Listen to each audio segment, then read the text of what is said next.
Formula 1 was back on the streets of Monte Carlo last weekend, and it was full of action from the practice session as usual. This may be the toughest race of the current F1 calendar, as it requires real talent and a little bit of luck to keep a modern F1 car on these narrow streets without any damage. An error of milliseconds is sufficient enough to kiss a barrier or the back of a rival, or to receive a tap from an opponent running behind, which can totally destroy the whole race.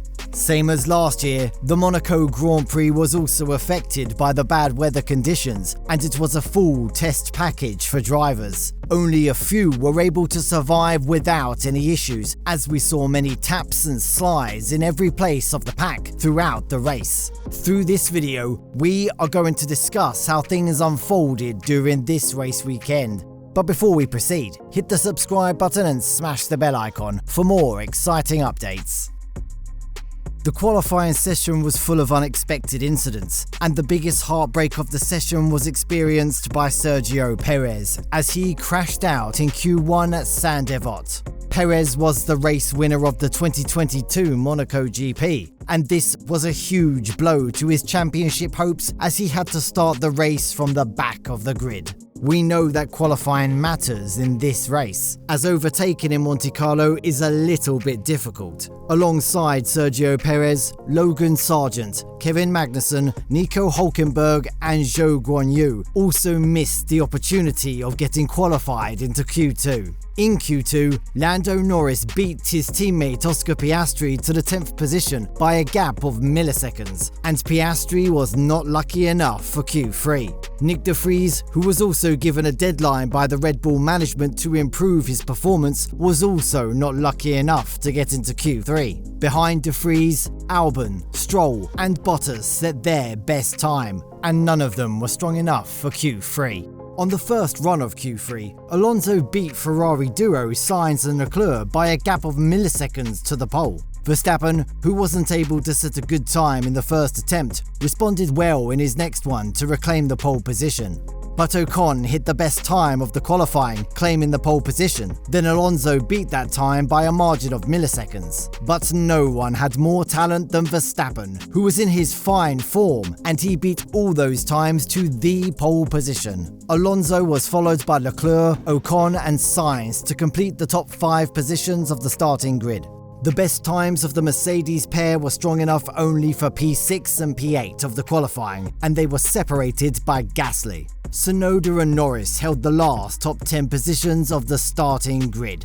On this narrow street circuit, starting grid position plays a crucial role, and therefore the biggest advantage was on Verstappen and Alonso, who were in the front of the starting pack. Verstappen had a huge threat from the Spaniard, but he was able to defend it successfully after having a good start ahead of Alonso. Among the top 10 starters, Verstappen, Ocon, Hamilton, Tsunoda and Norris switched for medium compounds, and the remaining set preferred hards over mediums. The rest of the pack opted between either hards or mediums except Zhou, who decided to start with soft. A few moments after the start, Hülkenberg locked up at Mirabel when he tried to overtake Sargent, and then Stroll caught between Albon and the right-hand side of the barrier, losing a little amount of carbon fibre from his AMR23. Hülkenberg, Zhou and Perez used this contact as an opportunity to switch to the hard rubber, with the aim of running the same set of tyres till the end.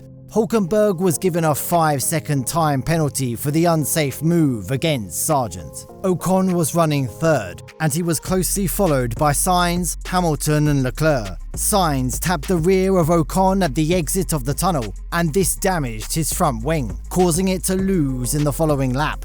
Hamilton and Leclerc ran over the debris from Sainz's car and were at risk of a puncture.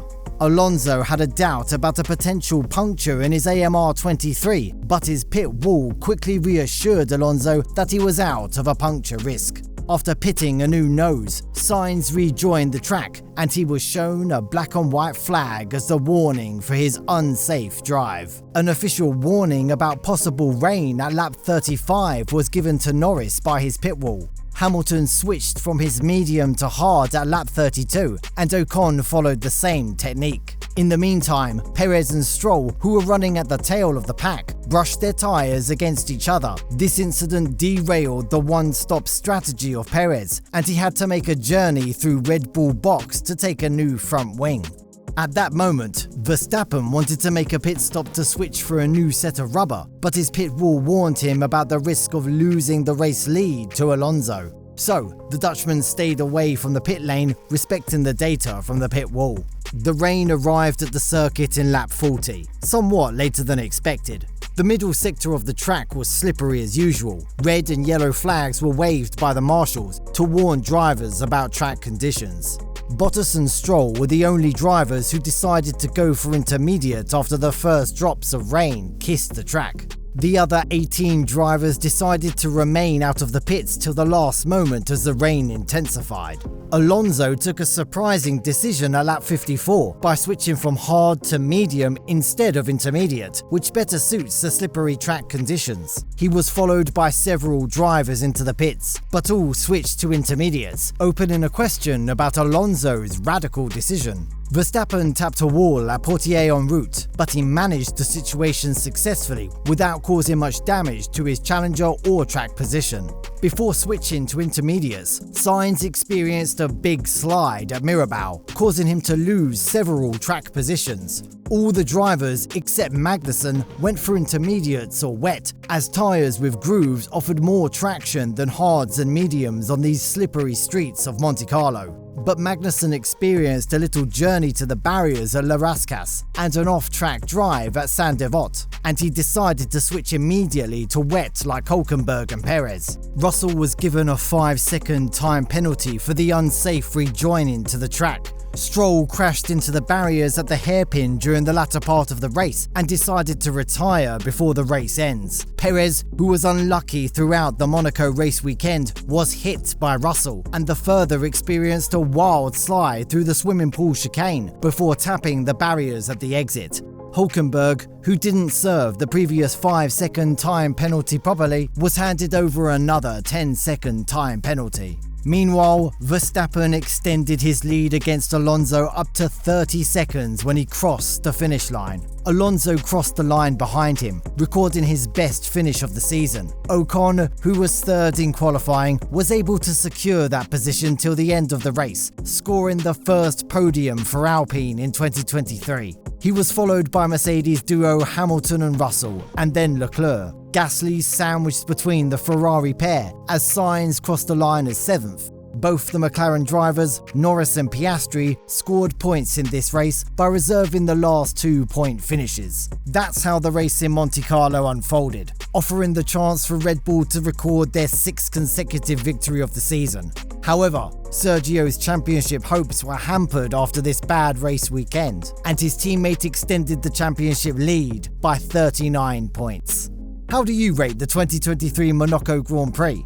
Share your thoughts in the comment section below. Thank you so much for watching the video. If you enjoyed the video, subscribe to the channel to get more exciting Formula 1 news. See you in the next video, guys. Goodbye.